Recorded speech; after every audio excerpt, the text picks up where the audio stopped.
A system of equation, as we have seen in matrix, that a system of equation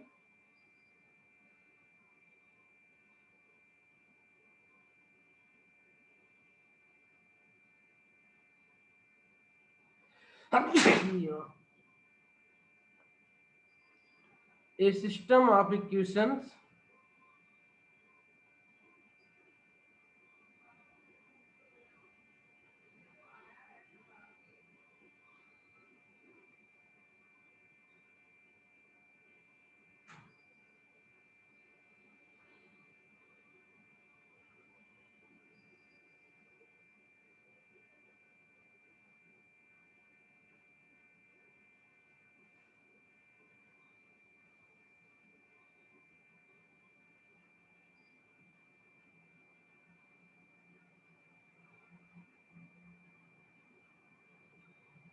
A system of equations can be expressed in form of matrices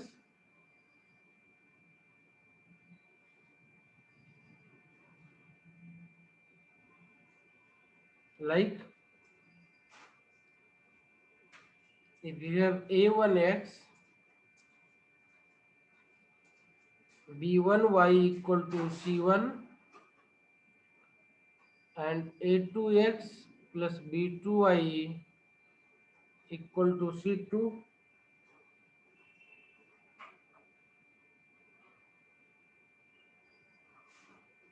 ठीक है, like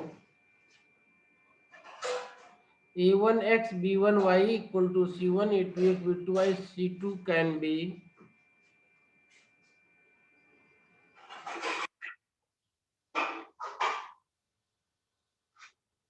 represented as a matrix a1 b1 a2 b2 xy equal to c1 c2.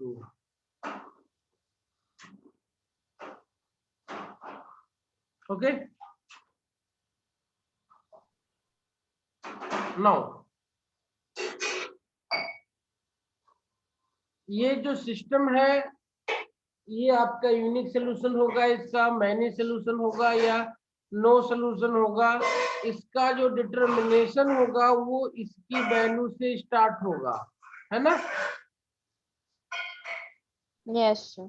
वो इससे जुड़े हुए determinant की value से start होगा, यानी a1 b2 minus a2 b1 की वैल्यू से डिसाइड होगा। चलिए now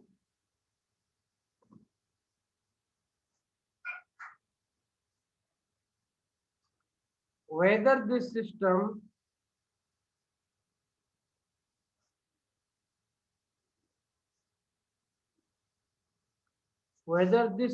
of equations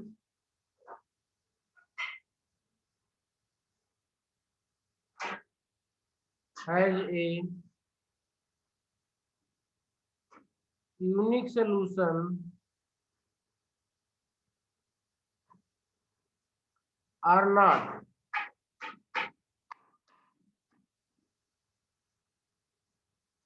is determined by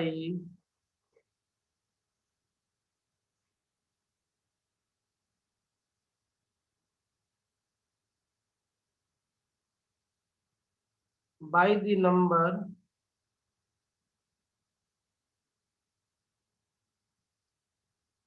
a1 b2 a2 b1, ठीक है।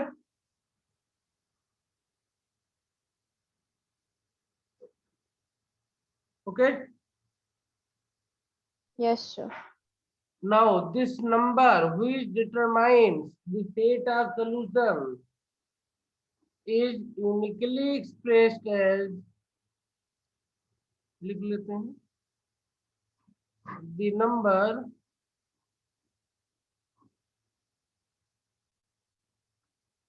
a1 b2 minus a2 b1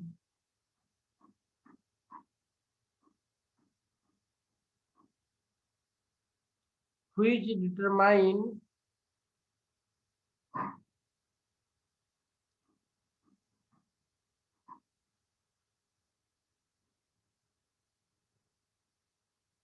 which determines the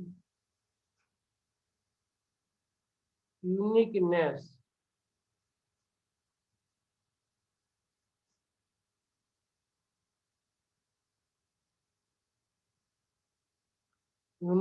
of solution is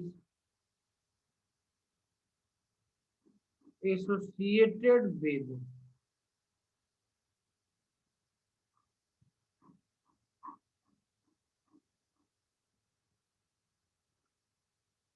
the matrix, associated with the matrix. कौन सी matrix? A1 B1 A2 B2 है ना?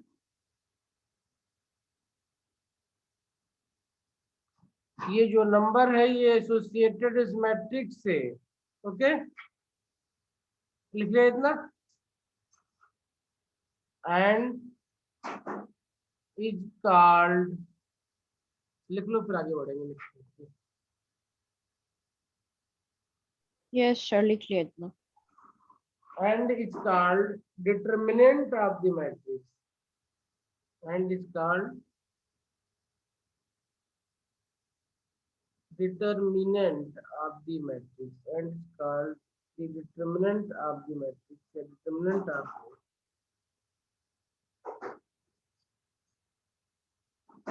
or this is also written as det A.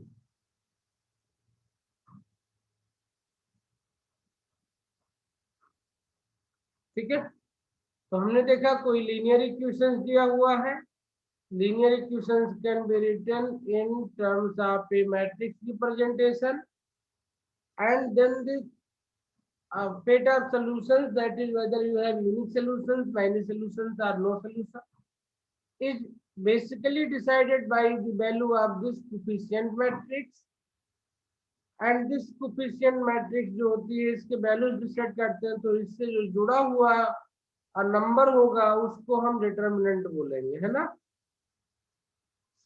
इससे जुड़े हुए coefficient number को हम determinant बोलेंगे, ठीक है? Okay, Yes, sir.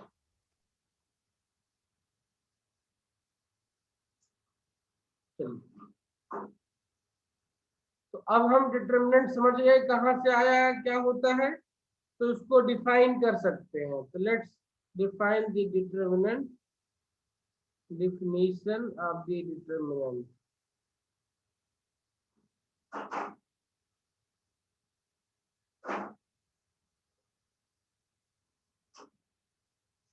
Let A, B, C, D be any four numbers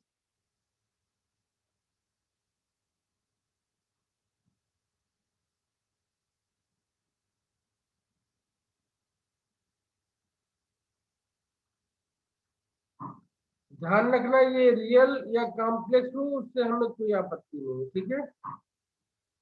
either real or complex, then the symbol A, B, C, D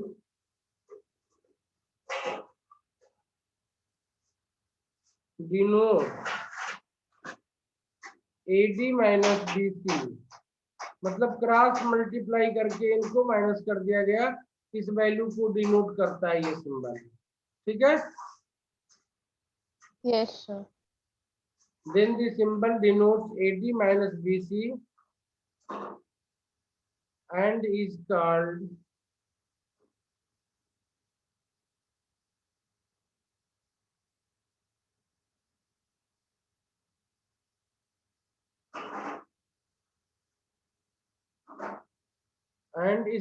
a determinant of second order, and is called a determinant of second order. Okay, the number A, B, C and D are called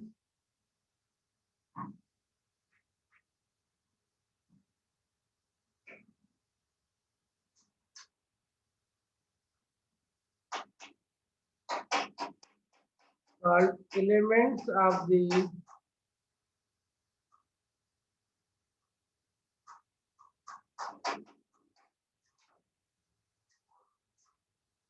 are called elements of the determinant, and AD minus BC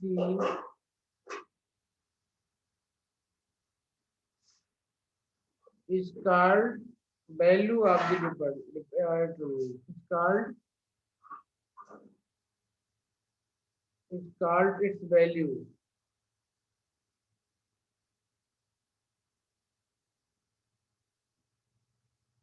ठीक है,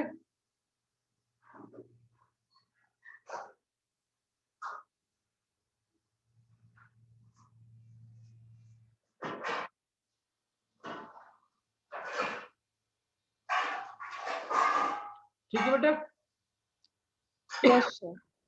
ये बात समझ आ गई ना। Yes, sir. इस determinant में जो हमने मैट्रिक्स में डिफिनेशन पढ़ी वही यहाँ पे भी लागू होगी। ABCD ये आपका एक स्क्वायर के टर्म में अरेंज की हुई है। इसमें ध्यान रखो, जिस AB जिस डायगोनल पे है इसको हम बोलेंगे प्रिंसिपल डायगोनल, और जिस पे आपका BC है, ठीक है, उसको हम सेकेंडरी डायगोनल बोलेंगे। क्या बोलेंगे? इसको बोलेंगे प्रिंसिपल डायगोनल,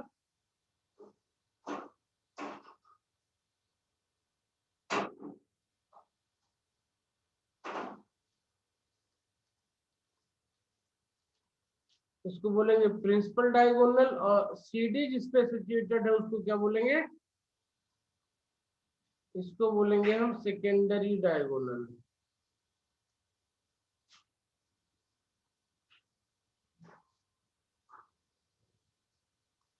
तो इन सिंपल कि प्रिंसिपल डायगोनल के एलिमेंट्स को आपस में मल्टीप्लाई कर लिया और माइनस कर दिया सेकेंडरी डायगोनल के एलिमेंट्स को, तो आपको डिटरमिनेंट की वैल्यू मिल जाएगी। ठीक है,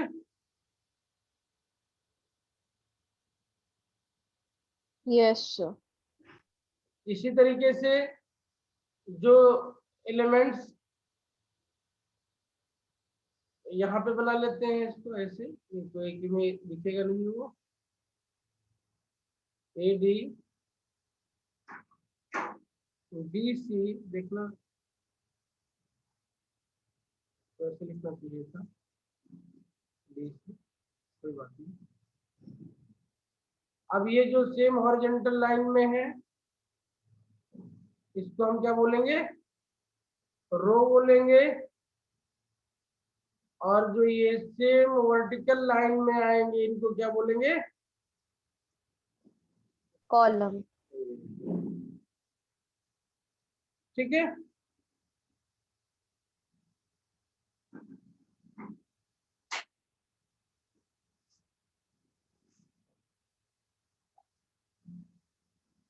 ओके, ये नोट कर लिया।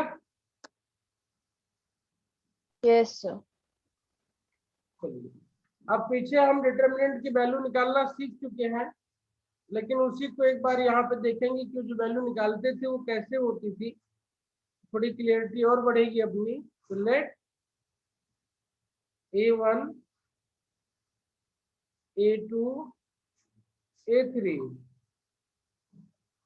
B1 B2 B3 C1 C2 C3 be any line number, be any line number,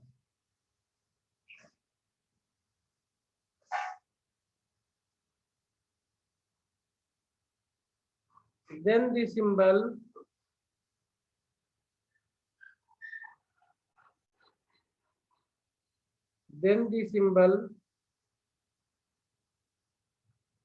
A1 A2 A3 B1 B2 B3 C1 C2 C3 ये एक डिटरमिनेंट को प्रेजेंट कर रहा है। देन द सिंबल ठीक है ना। ये इससे बने हुए डिटरमिनेंट को रिप्रेजेंट कर रहा है, लेकिन अब इसकी वैल्यू तो ऐसे नहीं निकलेगी, तो लिखो, देखते हैं। देन दिस सिंबल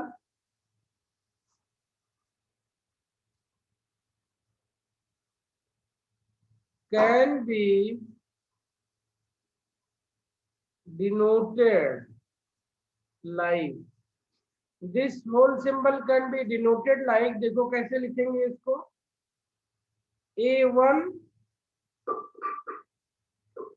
A1 लिखने के बाद में इसका रो और इसका कॉलम छोड़ देंगे, बाकी जो बच्चे की डिटरमिनेंट का हिस्सा उसको लिख देंगे यहाँ पे। माइनस प्लस माइनस A2 के कॉलम और A2 के रो को छोड़ के जो भी बचेगा वहां पे लिख देंगे। B1 बचा, C1 बचा, B3 बचा एंड C3 बचा। देखो हमने 2 बार लगा दिया इसको, यहाँ पे आके लिख लो। B1 बचा, B3 बचा, C1 बचा, C3 बचा। इसी तरीके से प्लस माइनस प्लस A3 के रो और कॉलम को छोड़ दो, तो क्या बचेगा? B1, B2, C1, C2. So this given determinant, that is A1, A2, A3, B1, B2, B3, C1, C2, C3 can be denoted like A1, B2, B1, B2, B3, C2, C3 minus A2, B1, B3, C1, C3 plus A3, B1, B2, C1, C3। ठीक है, बात clear हो गई? Yes sir. मतलब इस determinant की value ये हो जाएगी। अब देखो इसकी वैल्यू निकालना हमको पता है ना? तो इसकी वैल्यू कितनी यस हो सर। जाएगी? ये हो जाएगी A1, इसको क्रॉस मल्टीप्लाई करेंगे, B2 C3 minus C2 B3, है ना? B2 yes sir. Minus C2 B3, इसकी कितनी हो जाएगी? Minus A2 B1 C3 minus C1 B3 plus A3 B1 C2 minus C1 B2। तो इस तरीके से देख सकते हैं कि इवन 3 क्रॉस 3 के डिटरमिनेंट थे हमारे पास में, तो उसके वैल्यू को इस तरीके से सॉल्व करके उसको उसके उससे जुड़ी हुई वैल्यू जो है वो हम निकाल सकते हैं। तो डिटरमिनेंट जो दी हुई है 3 क्रॉस 3 की, इसकी वैल्यू ये हो जाएगी।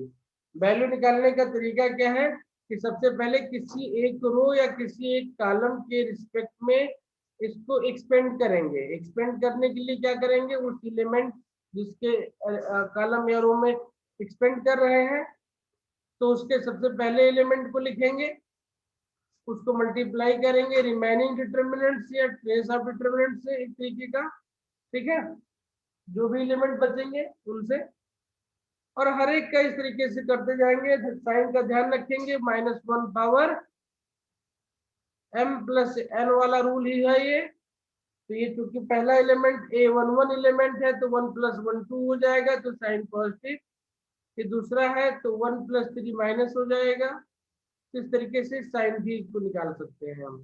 ठीक है, जैसा कि हमने डिटरमिनेंट में ऑलरेडी मैट्रिक्स में किया हुआ है।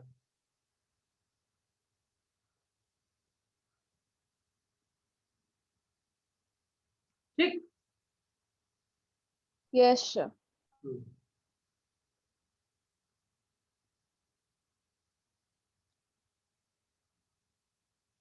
इसी तरीके से हमने पीछे हमने को फैक्टर्स निकाले हैं। क्या निकाले हैं? को फैक्टर्स निकाले हैं हमने। ठीक है, यहाँ पे भी को फैक्टर बन सकते हैं। क्या बन सकते हैं? यहाँ पे भी उसके को फैक्टर बन सकते हैं जो वहां पे पीछे निकाला हुआ है हमने। ठीक है, लेकिन ध्यान देने वाली बात क्या है, देखो ये A1 B2 B3 C2 C3 minus A2 B1 B3 C1 C3 plus A3 B1 B2 C1 C2 है हमारे पास में, है ना? ठीक है। Yes, sir. ये जो नंबर दिया हुआ है यहाँ पे, इसी को हम इस तरीके से भी रिप्रेजेंट कर सकते हैं। कैसे लिख सकते हैं? देखो, इसको लिख सकते हैं A11 M11 minus A2 M12 plus, इसको भी 12 कर लेते हैं क्योंकि एलिमेंट 2 ही है ना ये। A12 M12 plus A13 M13 लिख सकते हैं। तो इसका मतलब यहाँ पे M1 M2 M3 जो है वो क्या हो जाएगा? M1 M11 M12 and M13 क्या हो जाएगा? वो ये या ये वैल्यू हो जाएगी, है ना? ये आपका M11 हो जाएगा, ये आपका M12 हो जाएगा, ये आपका M13 हो जाएगा। ठीक है।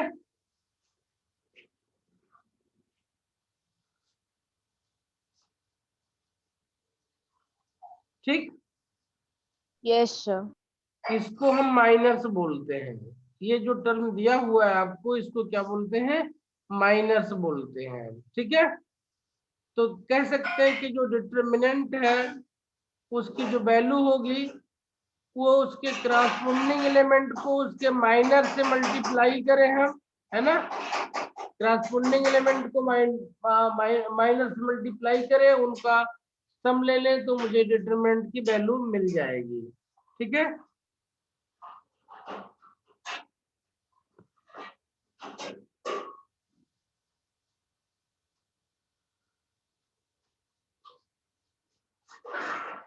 ठीक, तो माइनर की डेफिनेशन यहां से देंगे तो कैसे देंगे?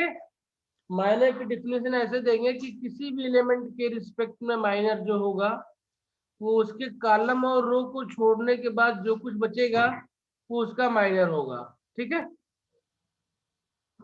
लिख लेते हैं, इसे भी नोट कर लेते हैं। Minors and cofactors.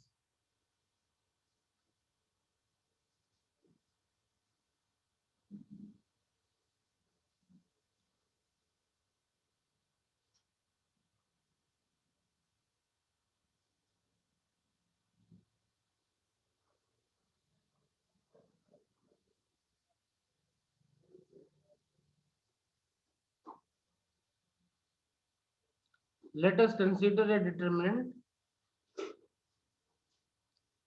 A11, A12, A13, B21, ये सारा ए में ही कर लेते हैं। A21, A22, A23, A31, A32, A33।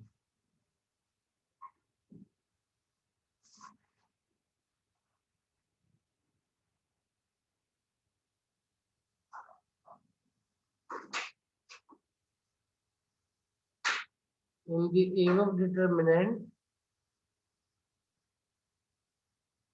if we leave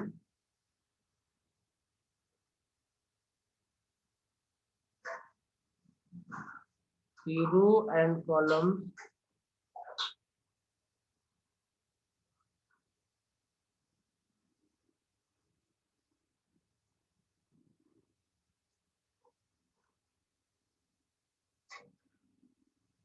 passing through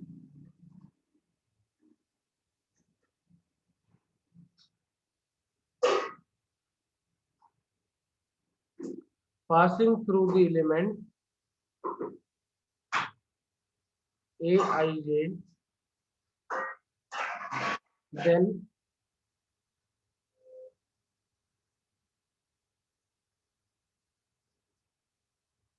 the second order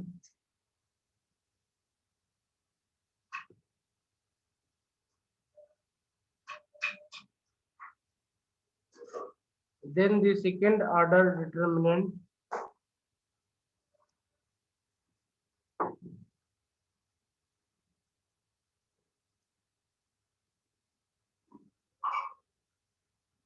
thus obtained is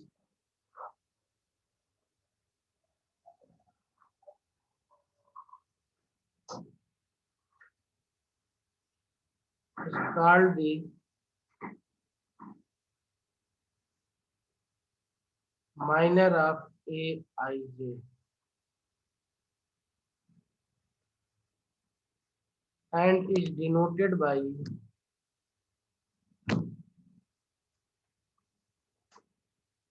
Mij. Thus, B can get here.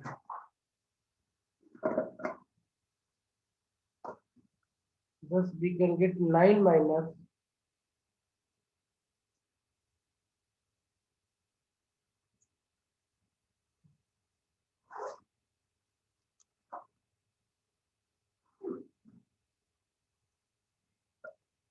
corresponding to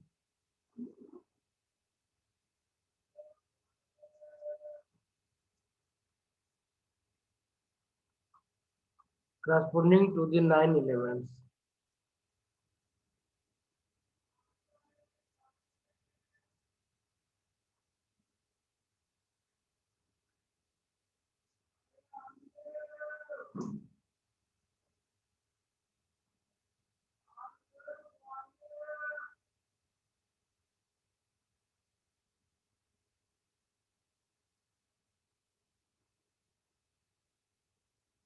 किसी एक element के minor को लिख देते हैं। 21 का लिखना है तो क्या हो जाएगा, M21 इक्वल टू M21 कहाँ पे है उसको हम सर्किल करेंगे। ये A21 हो गया, तो इससे पास होने वाले रो को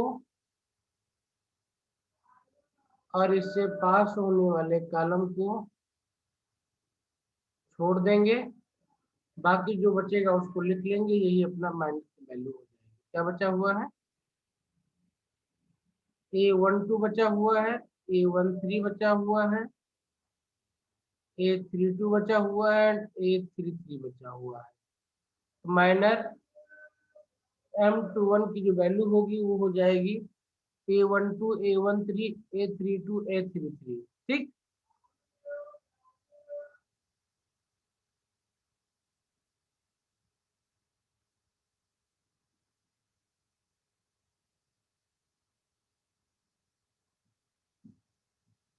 ठीक है, Yes, sir. नोट कर लिया। 1 minute, sir.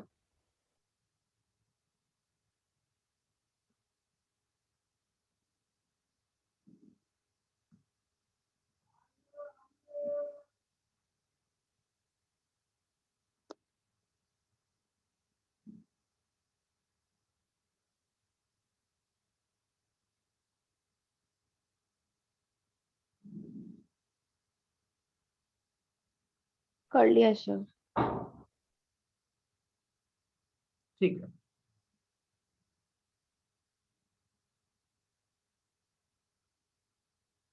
इसी तरीके से आप बाकी एलिमेंट्स के माइनर भी जिसकी भी चाहे लिख सकते हैं। ठीक है, लिखो, इन terms of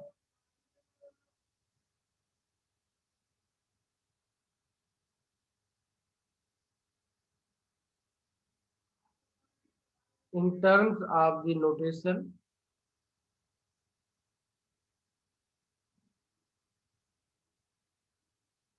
of minus,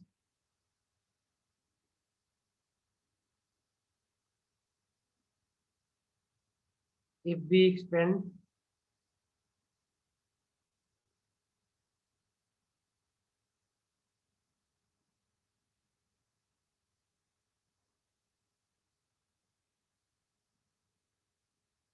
we expand the determinant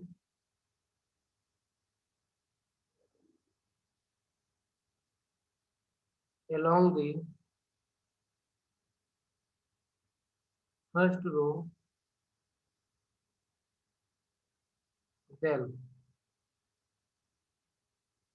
delta can be written as minus 1 power 1 plus 1 A11 M11 minus A power 1 plus 2 A12 M12 plus minus 1 power 1 plus 3 A13 M13।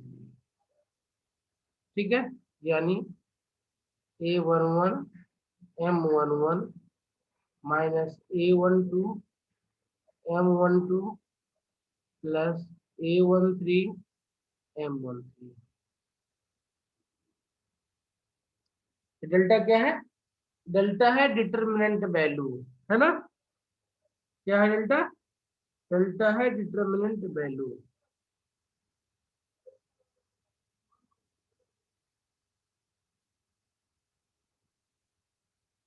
ठीक है, अब देखो Yes, यहाँ sir. से तो हम cofactor निकालते थे, है ना?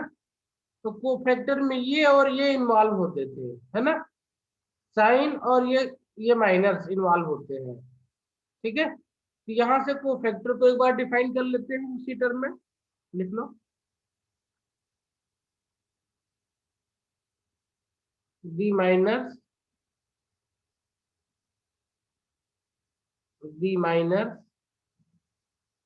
आपके बजाय minus the minus MIJ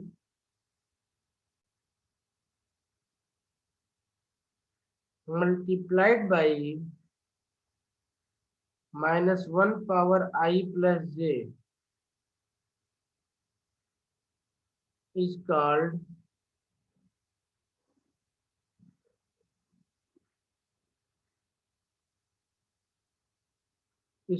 the cofactor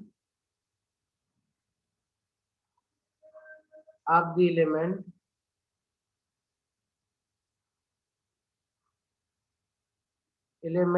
IJ।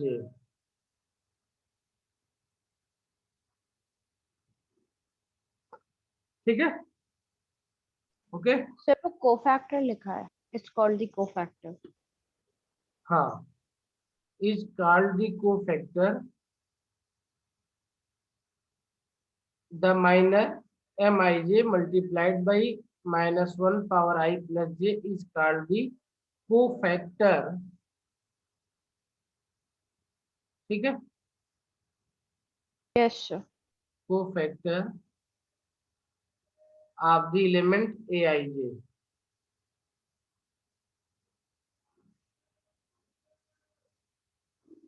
ठीक, if we denote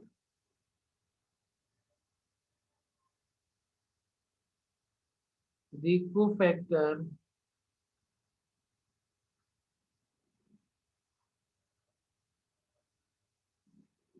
of the element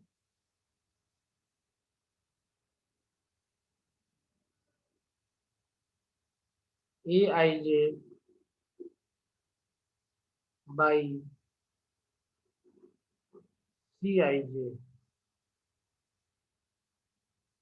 then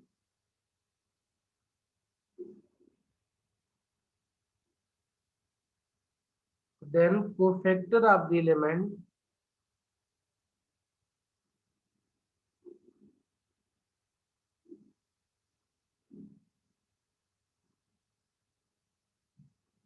then cofactor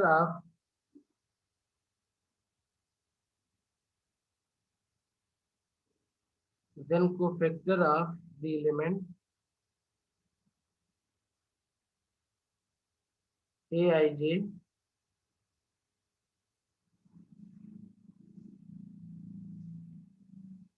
is Cij equal to minus 1 power I plus J Mij।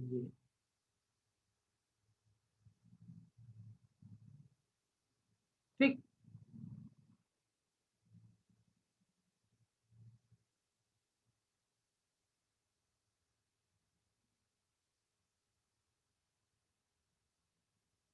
तो जिस तरीके से डिटरमिनेंट की वैल्यू हमने माइनर के टर्म में लिखी हुई है, उसी तरीके से डिटरमिनेंट की वैल्यू हम कोफैक्टर के टर्म्स में लिख सकते हैं। And this will give you delta equal to A11 C11 plus A12 C12 plus A13 C13, है ना। माइनस साइन सी के साथ में एसोसिएट हो चुकी है, तो उसको दोबारा लिखने की जरूरत नहीं है। ओके,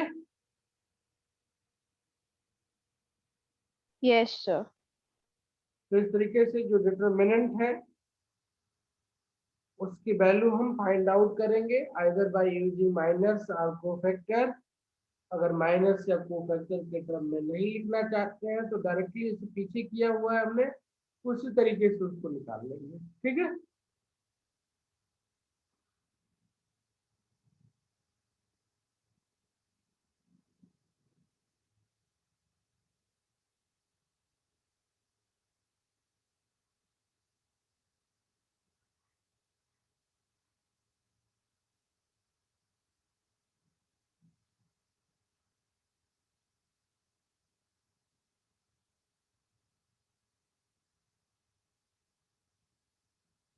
ठीक। अब माइनस कोफैक्टर्स बिना कुछ लिखे हुए कोई आदमी बोले कि हम सिर्फ कैलकुलेशन ही करना है नंबर का और मुझे डायरेक्ट इनकी सबकी वैल्यू चाहिए, तो उसके लिए हम सेरस रूल यूज करते हैं। जैसे अगर इस नंबर को देखें पीछे चल करके एक बार हम ध्यान से इस नंबर को, ये नंबर को उसको अंदर मल्टीप्लाई करके देखें तो क्या है ये A1B2C3, यही है ना। Yes sir. A1B2C3, यहाँ पे क्या हो जाएगा A1C2B3, यही हो रहा है माइनस ना। Yes sir. A1C3 A2B1C3 A3B1C2, यही नंबर है ना। इसको अगर यस प्रॉपरली सर। ध्यान से देखें और अरेंज करें तो सेरस रूल के थ्रू इसको हम लिख सकते हैं डायरेक्टली।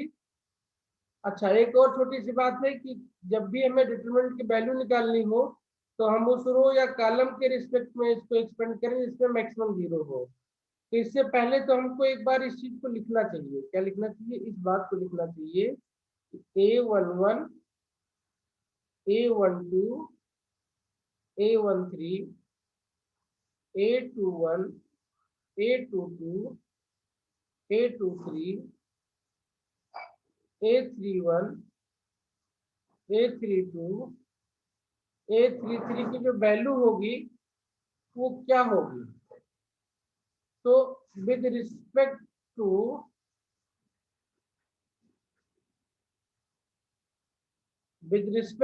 R1 अगर वैल्यू निकालना है तो क्या वैल्यू बनेगी। तो विद रिस्पेक्ट टू R1 जो वैल्यू बनेगी वो बनेगी A11 C11 A12 C12 A13 C13, है ना। Okay, yes sir. इसी तरीके से विद रिस्पेक्ट टू R2 जो वैल्यू बनेगी वो क्या बनेगी A21, ये सब डेल्टा की वैल्यू है। A21 C21 A22 C22 A23 C23। इसी तरीके से विद रिस्पेक्ट टू R3 क्या हो जाएगी A31 C31 A32 C32 A33 C33। ठीक है, ये सब किसकी इसी डिटरमिनेंट की वैल्यू, सारी वैल्यू एक ही होंगी। ठीक है,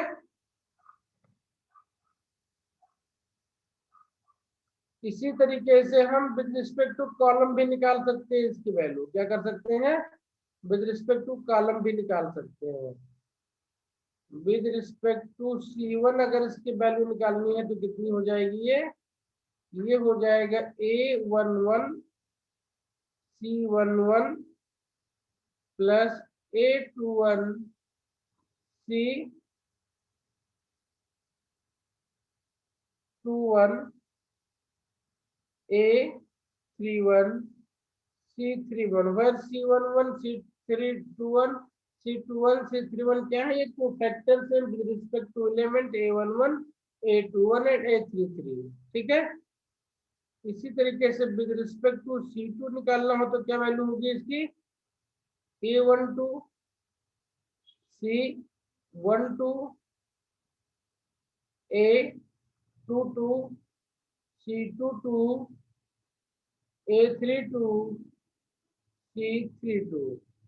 ठीक है, विद रिस्पेक्ट टू C3 निकालना है तो क्या हो जाएगी, A13 C13 A23 C23 A33 and C33। ठीक, तो हम चाहे किसी भी रो किसी भी कॉलम के रिस्पेक्ट में हम इस डिटरमिनेंट की वैल्यू निकाल सकते हैं। हम कोशिश करेंगे कि हम उस रो या कॉलम को प्रेफर करेंगे जिसमें मैक्सिमम नंबर ऑफ जीरो हो, क्योंकि इसमें से कोई भी एक नंबर जीरो हो जाए तो वो कैलकुलेशन उतना कम कर देगा। ठीक है, जब भी यस सर। करने के लिए एक्सपेंशन करेंगे तो हम कोशिश करेंगे कि मैक्सिमम जीरो मिल जाए हमें, और ना मिले तो हम जीरो बना भी सकते हैं रो कॉलम में ऑपरेशन करके। ठीक है, नोट कर लिया। यस सर, कर दिया। चलिए, अब C1 C2 के रिस्पेक्ट में न लिखना चाहे कोई बच्चा बोले कि मुझे डायरेक्ट वैल्यू चाहिए, तो फिर वो सैरस रूल यूज कर सकता है।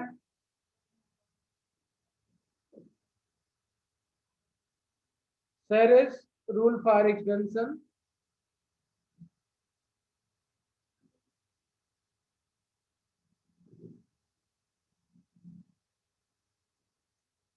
क्या है, जो भी एलिमेंट्स आपको दिए हुए हैं उन सारे एलिमेंट्स को इस तरीके से अरेंज करेंगे। मान लेते हैं कि आपको A1 A2 A3 B1 B2 B3 C1 C2 C3 की वैल्यू निकालनी है। ठीक है, तो बिना कोफैक्टर और माइनर निकाले हुए इसको अगर निकालना है डायरेक्ट मल्टीप्लिकेशन से तो हम सैरस यूज करेंगे। तो इसका स्टेप क्या होता है कि इसको इस तरीके से लिखेंगे, ऐसे जैसे लिखा हुआ है ये A1 B1 C1। ठीक है, A1 B1 C1 A2 B2 C2 A3 B3 C3। इसके बाद में जो आपकी फर्स्ट कॉलम है उसको रिपीट करेंगे इसके रिस्पेक्ट में। ठीक है, क्या करेंगे, इसको इसको रिपीट करेंगे। कैसे रिपीट करेंगे, A1 A2 तक, B1 B2 तक। ठीक है, B1 B2 A1 A2 A3 B1 B2 B3। ठीक है, फर्स्ट और सेकेंड कॉलम को आपने इस तरीके से यहाँ पे रिपीट कर दिया है। ठीक है, अब आपको इसकी यस वैल्यू सर। करनी है सैरस रूल यूज करके, तो कैसे निकालेंगे देखो ध्यान से। जो इसकी वैल्यू होगी वो बन जाएगी इक्वल टू, इसकी वैल्यू निकाल रहा हूं मैं, इसकी value equal two means A1 B1 C1 A2 B2 C2 A3 B3 C3 की जो वैल्यू होगी इक्वल टू, वो यहां से निकलेगी। कैसे निकलेगी देखो, इसको ऐसे ही मिलाते चले जाओ। ठीक है, क्या करना है, इसको ऐसे ही मिलाते चले जाना है। एक डायगोनल लाइन बनानी है यहाँ पे, क्या करनी है, एक डायगोनल लाइन बनानी है, उसको लिखते जाना है यहाँ पे। क्या हो जाएगा ये, A1 B2 C3 A1 B2 C3 B1 C2 A3, ये नंबर सारे प्लस होते जाएंगे। B1 C2 A3 plus C1 A2 B3, C1 A2 B3, ये नंबर सारे प्लस वाले हो गए, अप डायगोनल तरीके से हो गए। अब आपके पास माइनर या सेकेंडरी डायगोनल को यूज करना है आपको, तो ये कैसे हो जाएंगे, ये ऐसे हो जाएंगे। स्टार्ट करो कहाँ से, यहाँ से स्टार्ट करो A3 से, A3 से स्टार्ट करोगे तो कहाँ पे जाओगे, A3 B2 C1 तक जाओगे, है ना। A3 B2 C1, तो सिस्टमेटिक ऑर्डर में लिख दो C1 B2 A3, ठीक है। C1 B2 A3, या आपको ऐसे लिख लो, कोई इशू नहीं है।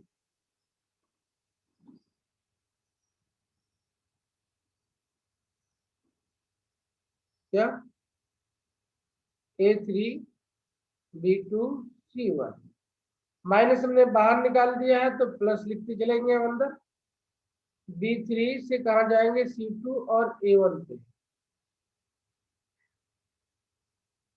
B3 C2 A1, फिर प्लस हो जाएगा, और C3 से स्टार्ट करेंगे तो कहाँ पहुंचेंगे, C3 A2 B1। इस तरीके से बिना माइनर को फैक्टर के यूज किए हुए आप इस डिटरमिनेंट को डायरेक्टली एक्सपेंड करके और इसकी वैल्यू फाइंड आउट कर सकते हैं यहाँ पे, ठीक है। Okay,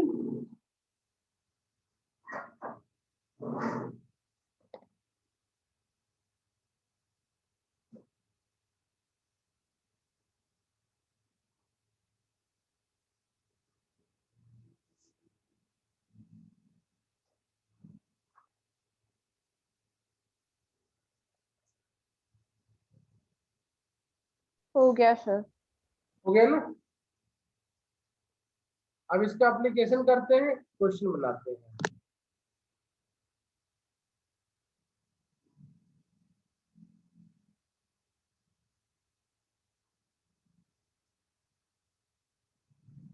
find the value of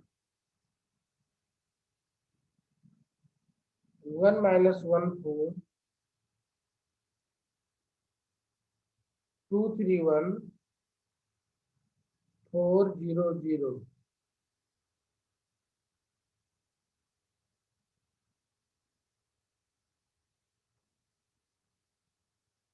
दोनों में से जो भी रूल पसंद आए उसके रिस्पेक्ट में बना लेते हैं, ठीक है।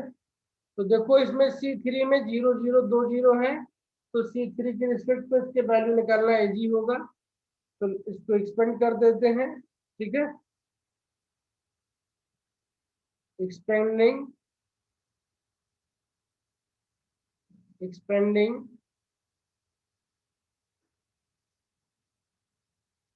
along third row, इसकी वैल्यू कितनी मिल जाएगी, 4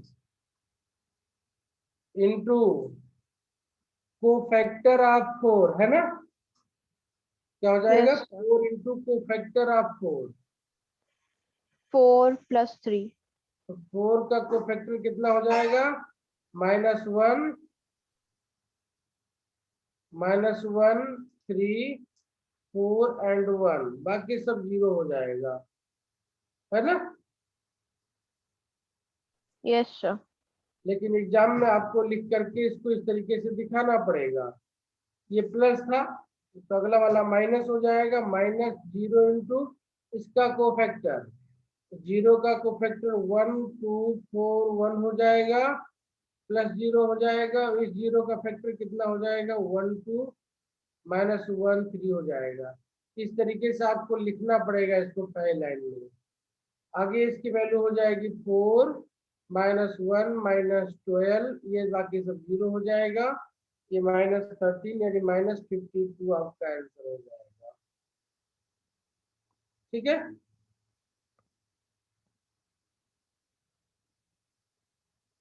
yes sir. Sarrus rule apply करके इसकी वैल्यू निकालने की कोशिश करो, देखो निकल रहा है कि नहीं निकल रहा है। Okay sir. कैसे इसको प्रूव करेंगे।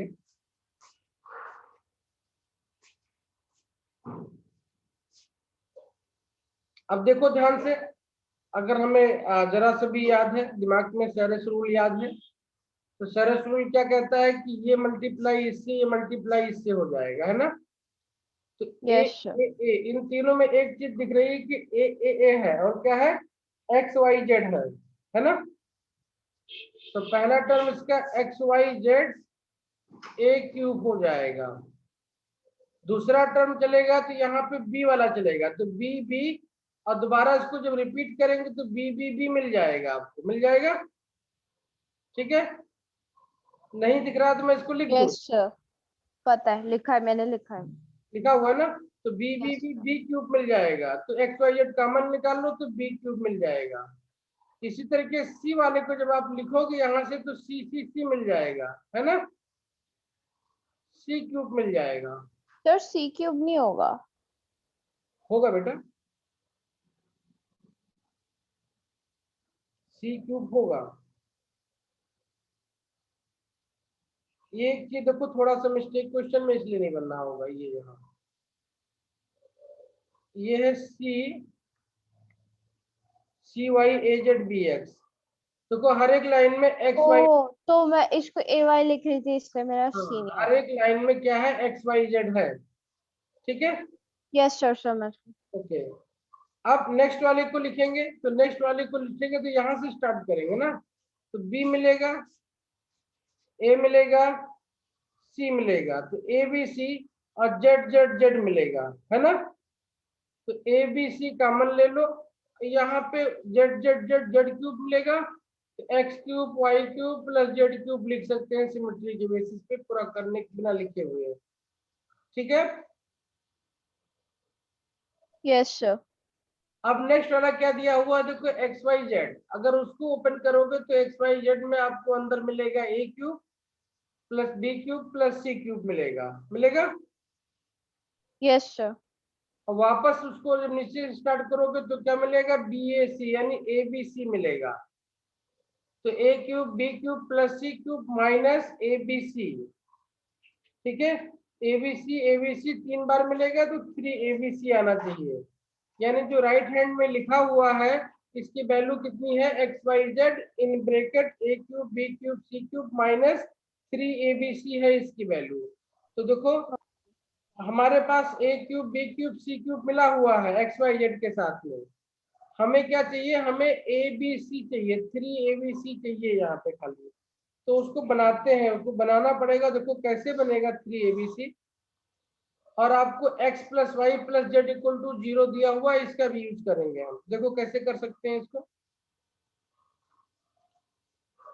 देखो पहला टर्म आपको मिला हुआ है, लेकिन अगर इसमें आप a B c cube minus कर दो तो आपको पूरा पूरा आंसर मिल जाएगा। तो इसको ऐसे लिख सकते हैं, एक्स वाई जेड ब्रैकेट में ए cube B cube plus C cube -3ABC यहाँ मिल जाए तो आपका RHS बन जाएगा। ये यहाँ पे -3ABC लिख दिया हमने, और तो इसको खत्म कर बैलेंस करने के लिए यहाँ पे +3ABC भी करना पड़ेगा, है ना, +3 यस सर। करना पड़ेगा।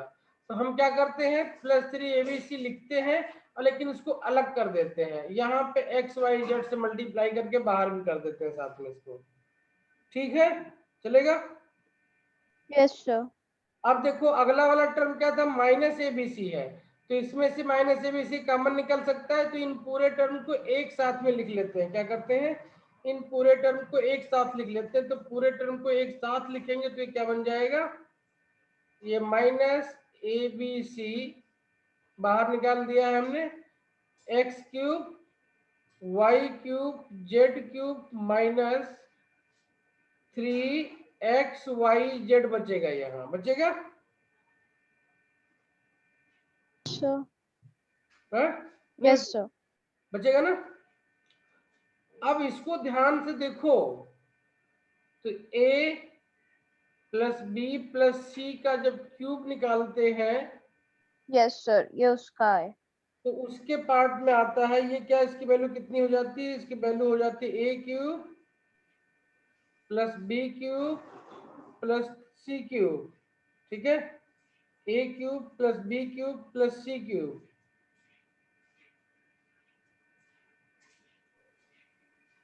ठीक है, एंड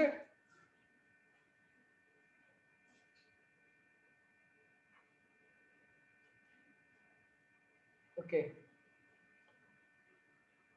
इसको एक लाइन में हम समराइज करके लिख सकते हैं। क्या लिख सकते हैं, देखो, अगर हमने इसको माइनस कर दिया 3xyz को, तो इसकी जो वैल्यू बन जाएगी, ये बन जाएगी ए बी सी, ये बन जाएगी हमारी x plus Y plus Z into X square plus Y square plus Z square minus A B minus B C, यानी X Y Y Z minus Z X, ठीक है। A cube plus B cube plus C cube minus 3xyz की जो value बनेगी वो ये बन जाएगी, ठीक है। इसको मल्टीप्लाई करोगे तो x cube Y cube Z cube मिल जाएगा, ठीक है, ओके। Yes sir. हाँ, एक्स वाई तो जेड मिलकर के एक्स वाई जेड हो जाएगा, वाई जेड है तो एक्स मिलके जेड एक्स बन जाएगा, और बाकी जो टर्म है वो कैंसिल आउट हो जाएंगे एक दूसरे से, ठीक है।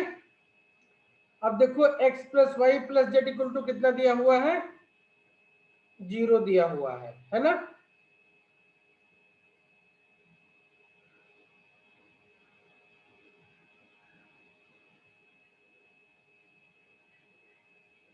ये पूरा 0 हो जाएगा, और ये सिर्फ इतना बचेगा। अब इसकी वैल्यू क्या है, इसकी वैल्यू ये डिटर्मिनेंट है आपका x y z a c b, b a c, c b a equal to R H S, ठीक।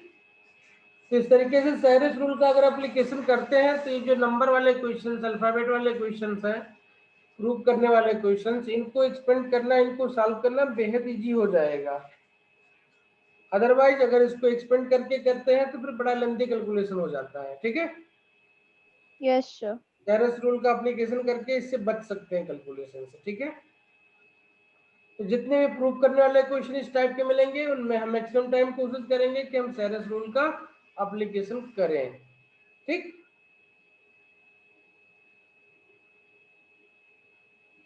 नोट कर लिया। Yes sir. चलिए देखते हैं कुछ प्रॉपर्टी ऑफ डिटर्मिनेंट्स।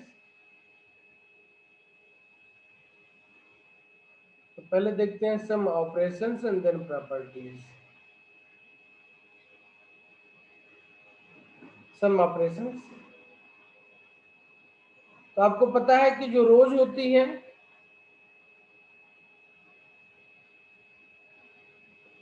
वो R1 मतलब क्या हो गया, फर्स्ट रो, R2 मतलब सेकेंड रो, R3 मतलब थर्ड रो। इसी तरह के जो कॉलम्स होते हैं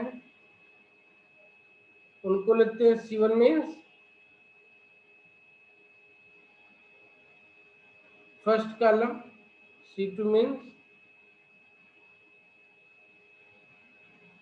second column, C3 means third column, ठीक है।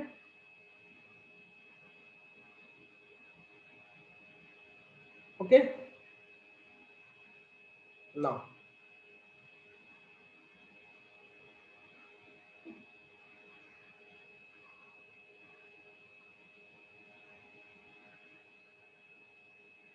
the interchange of its ith row and jth column is denoted by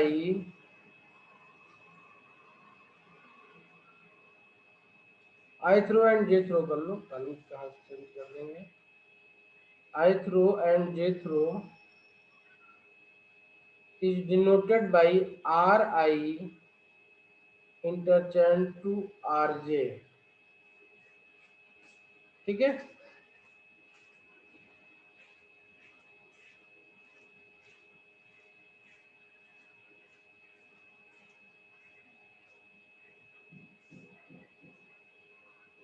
इसी तरीके से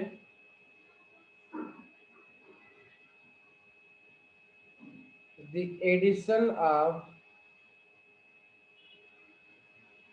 m times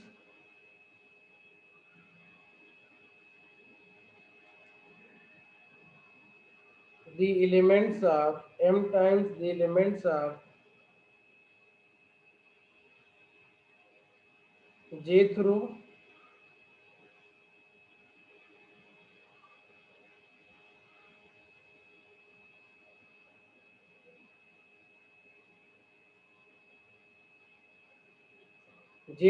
of the corresponding elements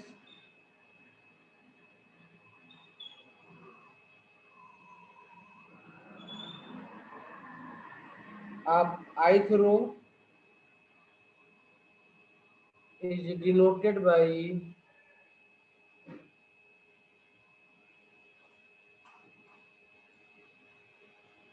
ri as ri plus m r j. ये operation हमने matrix में किए हैं, है ना, सॉल्व करते हुए। Yes sir. जब एलिमेंट्री ट्रांसफॉर्मेशन कर सीख रहे थे तो उसी चीज को लैंग्वेज में लिख ले रहे हैं। इसी तरीके से रो की जगह कॉलम होता तो कॉलम को ऐसे लिख सकते थे, सी आई इंटरचेंज विद सी जे, सी आई में ऐड करते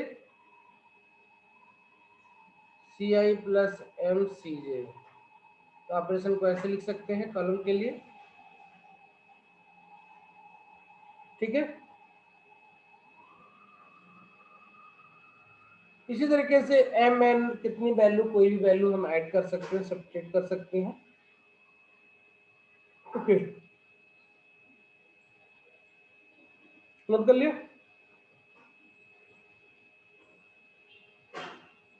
यस सर। अब देखो कुछ प्रॉपर्टी है इसकी, 7-8 प्रॉपर्टीज हैं। ये बहुत इंपॉर्टेंट प्रॉपर्टी है, किसी बच्चे को ये याद होनी चाहिए, क्योंकि ये याद होंगे तो फ्री होकर के वो डिटरमिनेंट के क्वेश्चन सॉल्व करेगा। प्रॉपर्टी 1 क्या है? The value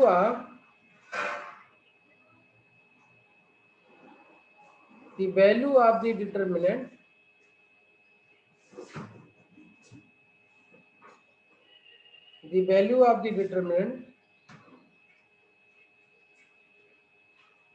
is not changed. The value of the determinant is not changed when rows are changed with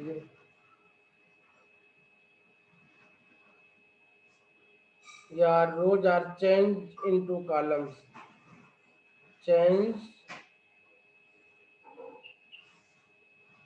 into corresponding columns।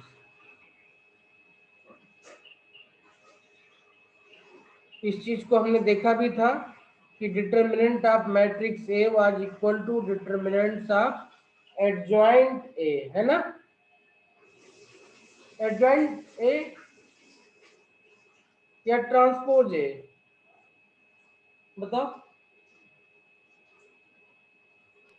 Sir transpose of ए, ठीक है। मतलब रो को कॉलम, कॉलम को रो में चेंज करने पे उसके डिटरमिनेंट की वैल्यू नहीं चेंज हो रही थी, उसी चीज को यहाँ पे लिखा गया, ठीक है।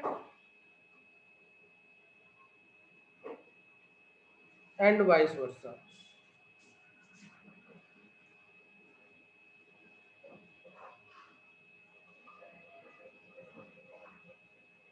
ठीक।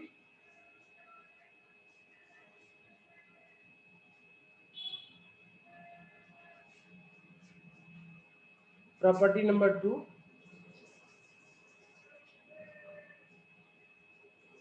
if any two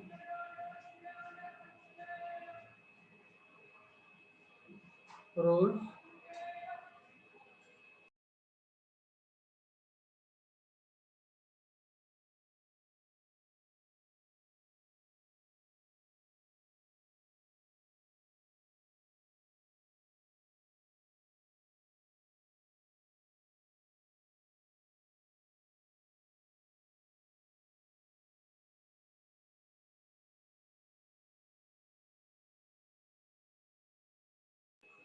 property number 2, if any two rows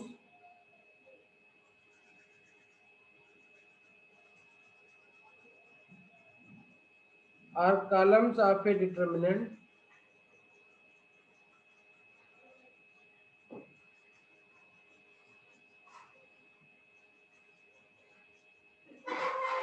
are interchanged,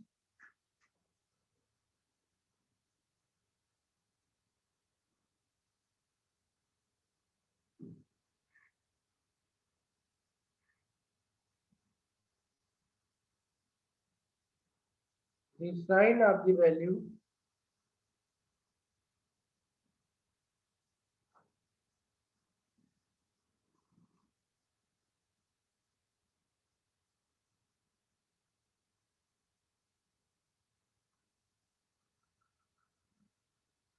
बहुत इंपॉर्टेंट प्रॉपर्टी है ये, इस चेंज जो डेल्टा की वैल्यू आएगी वो साइन चेंज हो जाएगा। ठीक है, मतलब रो को कॉलम में या कॉलम को रो को।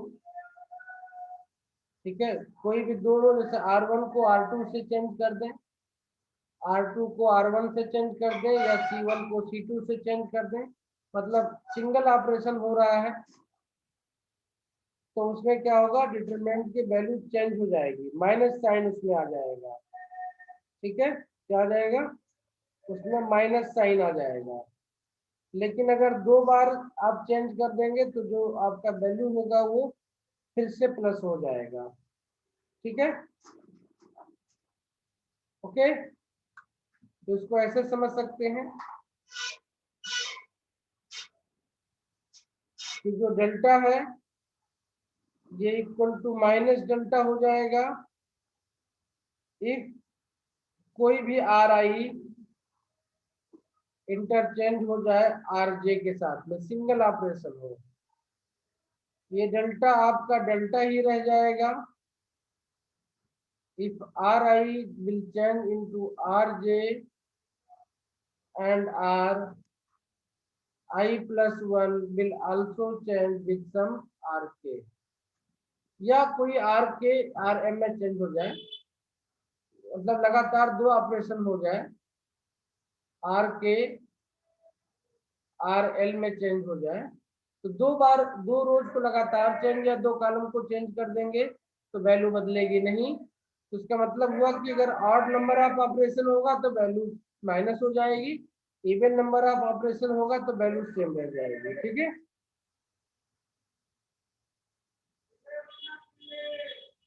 Yes, sir. Okay. Sir. Yes, sir. Property number 3,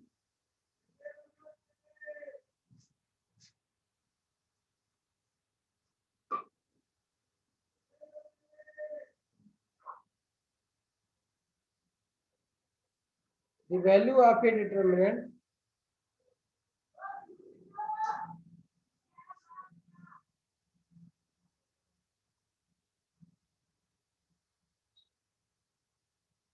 is 0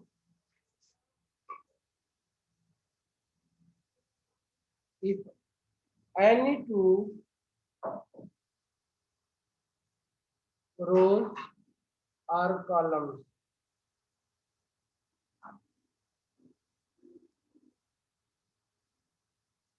are identical।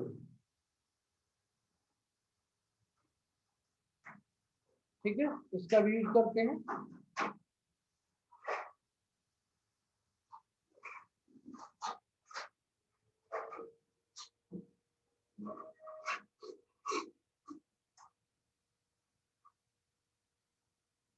Property number 4,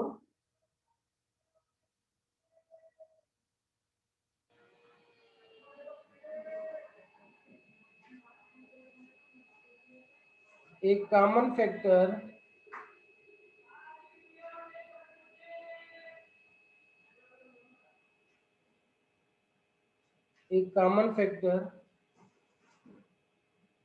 of all elements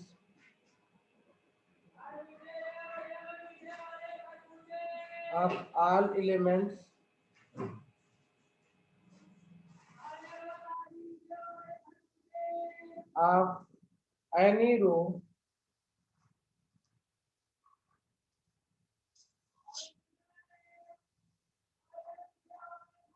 or column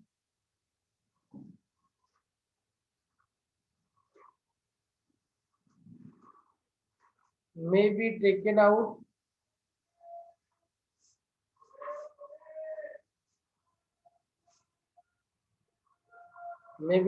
outside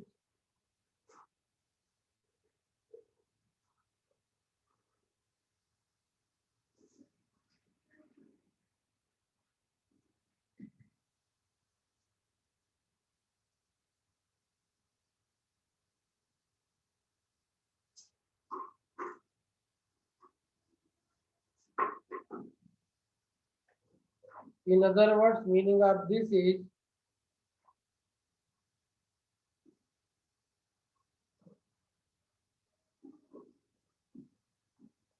if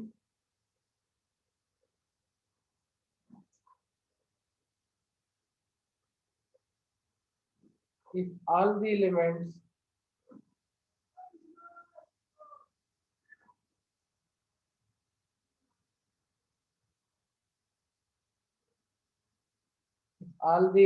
of the same row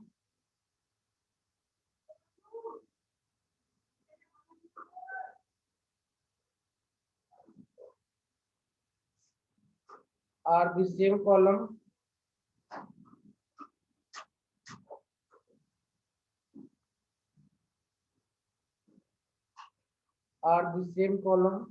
are multiplied by a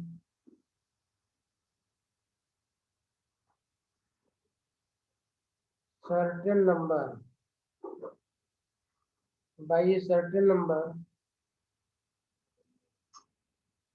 then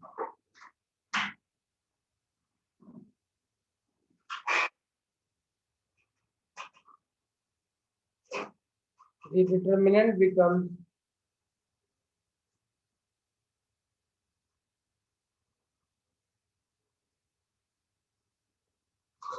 multiplied by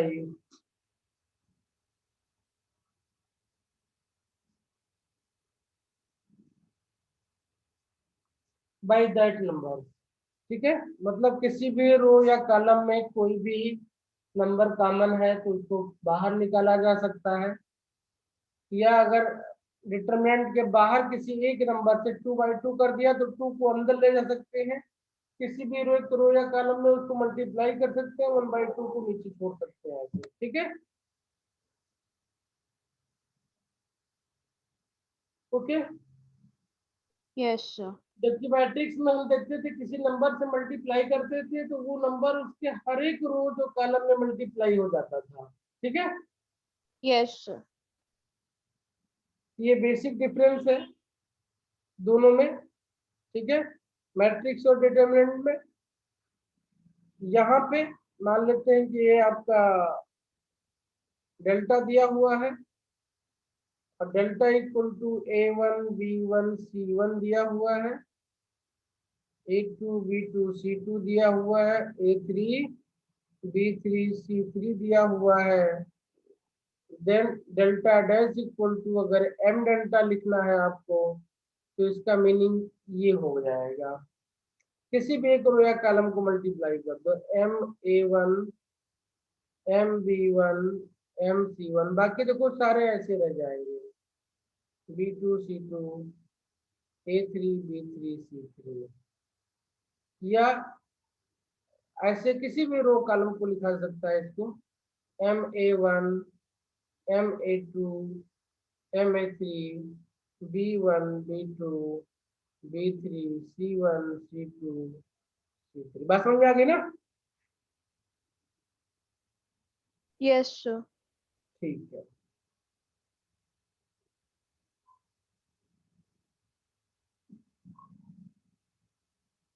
note कर लिया? Yes, sir. कर लिया। 2-3 property बचती है, उनको भी लिख लेते हैं खाली, बाकी क्वेश्चन कल करेंगे हम लोग, ठीक है।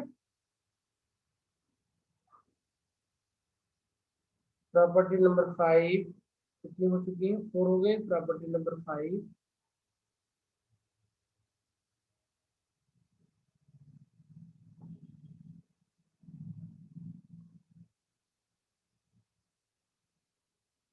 if every element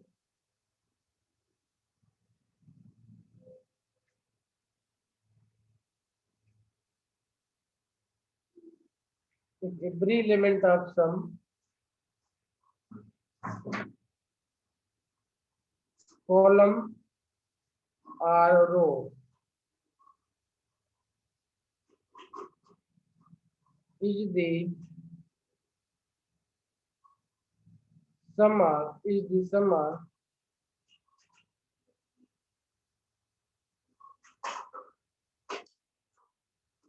two terms,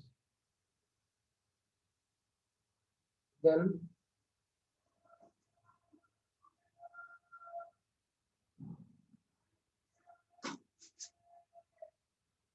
the determinant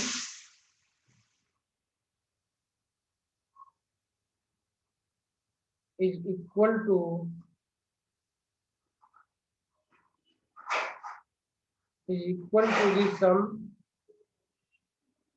of two determinants. Sum of two determinants is equal to the sum of two determinants.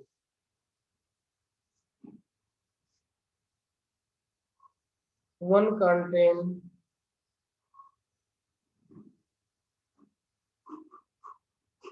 one containing only the first term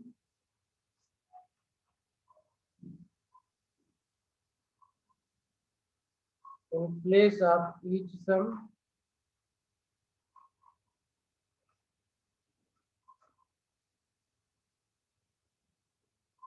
the other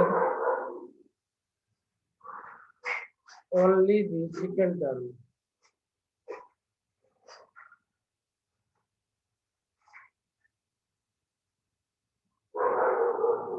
बहुत important property है ये। And the remaining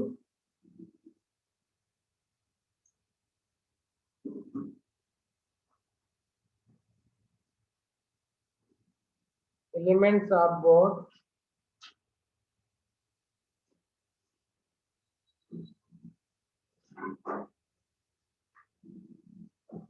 both determinants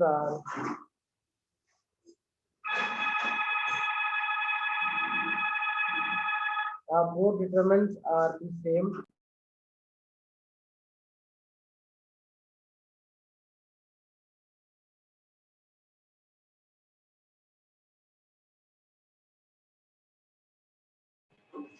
The remaining elements of both determinants are the same.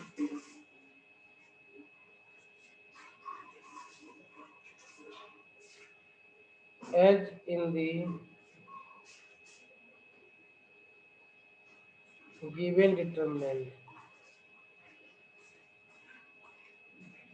बहुत important property है। For example अगर ये ऐसे लिखा हो A1 plus alpha 1 B1 C1, A2 plus alpha 2 B2 C2, A3 plus alpha 3 B3 C3. Then this can be written as sum of these two determinants A1 B1 C1, A2 B2 C2, A3 B3 C3 plus alpha 1 B1 C1 alpha 2 B2 C2 alpha 3 B3 C3। ध्यान रखना, अगर matrix में इसका सम कर रहे होते हम तो सेकंड वाले सम को अगर लिखते तो A1 plus alpha 1 B1 plus B1 हो जाता वो, ठीक है। लेकिन डिटरमिनेंट में ऐसा नहीं है। ओके, तो these are the Yes. Differences, ठीक है। ये एक्चुअली में एक नंबर है, जबकि मैट्रिक्स आप एक लीनियर इक्वेशन को रिप्रेजेंट करने के लिए होता है, ठीक है।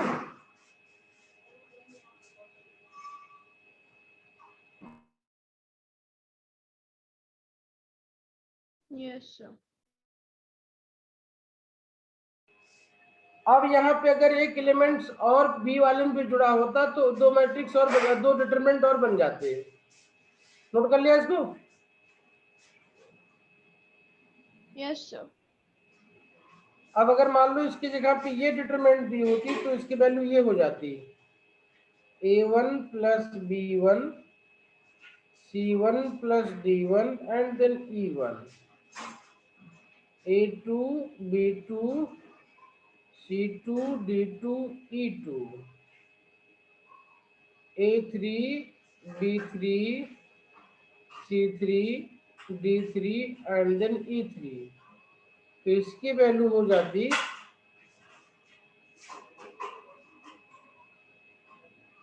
A1 C1 E1 A2 C2 E2 E3 C3 E3 plus A1 D1 E1 A2 D2 E2 E3 D2 E3 D3 E3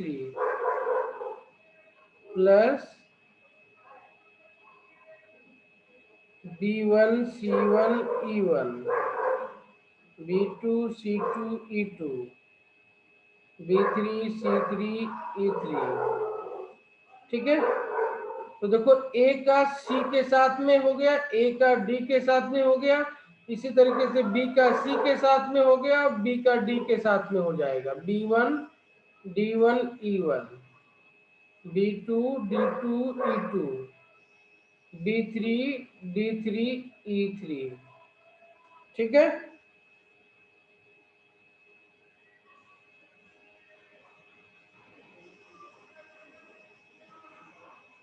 Yes, sir. Matrix की तरह इसके किसी भी रो या कॉलम को किसी भी नंबर से मल्टीप्लाई या डिवाइड करके ऐड या सब्ट्रैक्ट करेंगे तो डिटरमिनेंट की वैल्यू चेंज नहीं होगी। ये प्रॉपर्टी नंबर 6 हो जाएगी अपनी, लिख लें।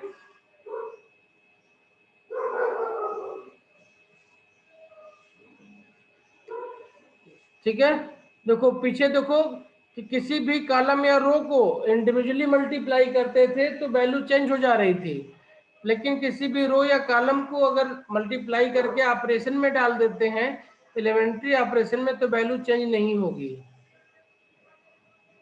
प्रॉपर्टी नंबर 7 नहीं 6 है ना, 6। the value of a determinant the value of a determinant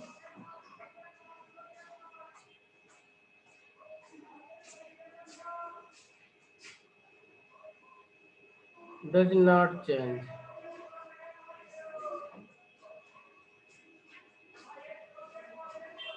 when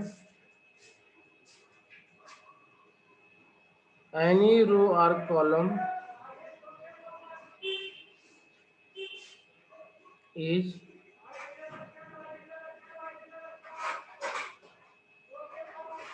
multiplied by a number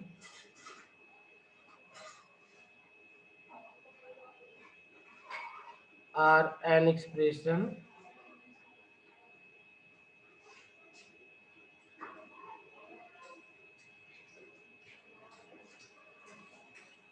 and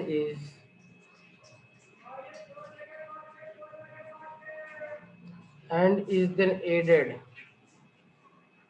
to are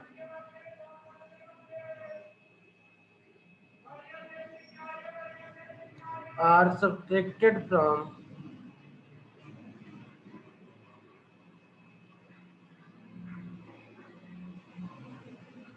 any other row or column. ठीक है, ओके। Yes, sir. ओके,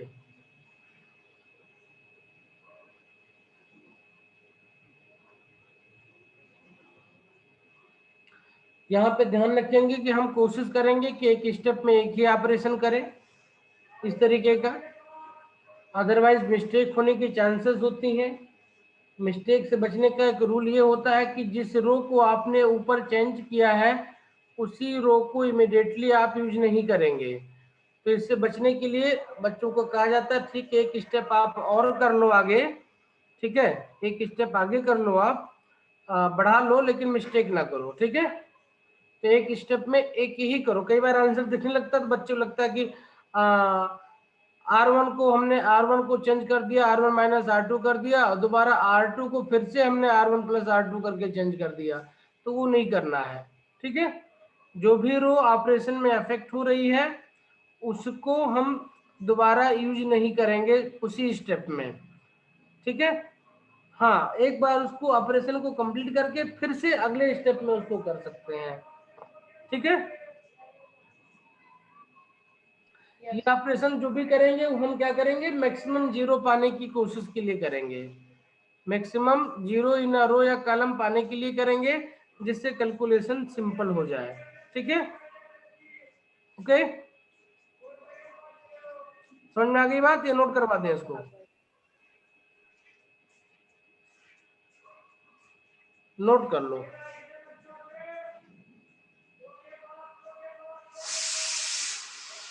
ठीक है, note.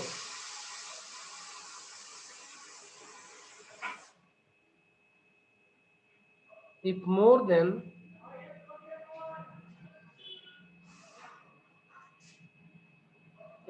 than one operation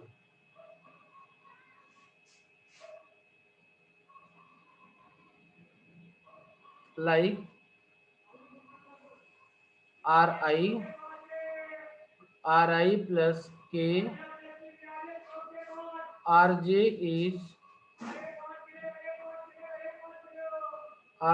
is done,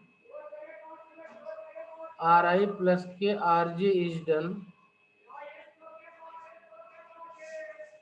in one step,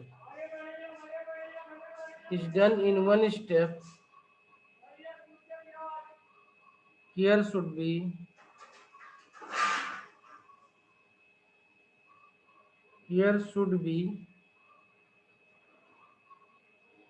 taken to see that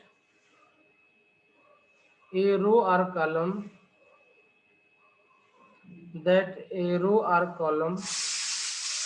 रो लिख रहे हैं तो रो की बात करें यहाँ पे, that a row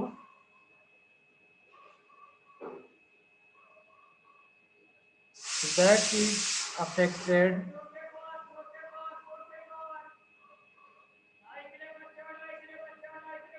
in one operation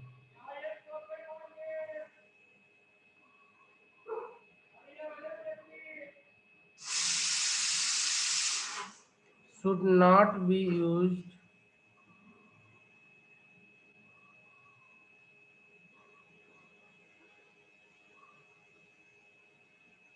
in another operation,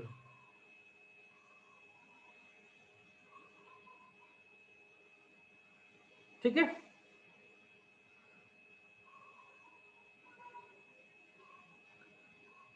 last property इसकी नोट कर लिया, एक minute.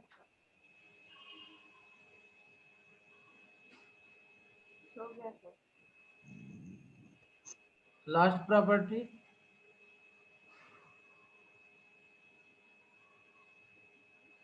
property number 7, if delta r means determinant given as function of f1r, f2r, f3r, a b c d e f, ठीक है, where f1 f2 f3 are functions of r and a b c d e are constant, where f1r, f2r, f3r are functions of r and a b c d e f are constant, then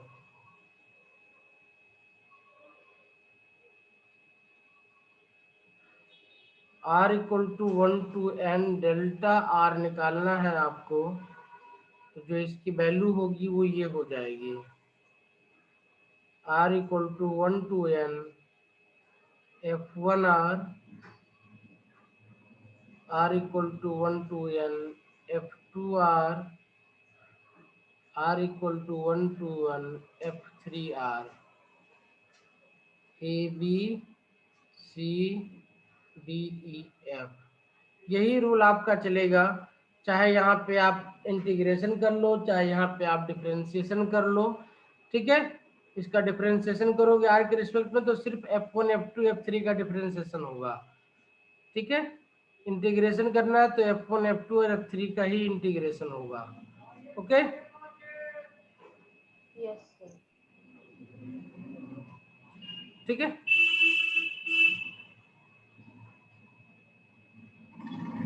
जैसे इसी को अगर लिखना होता हमको इस तरीके से, कोई लिमिट ले लेते हम p2q डेल्टा r dr निकालना होता तो क्या बन जाता है, ये बन जाता p2q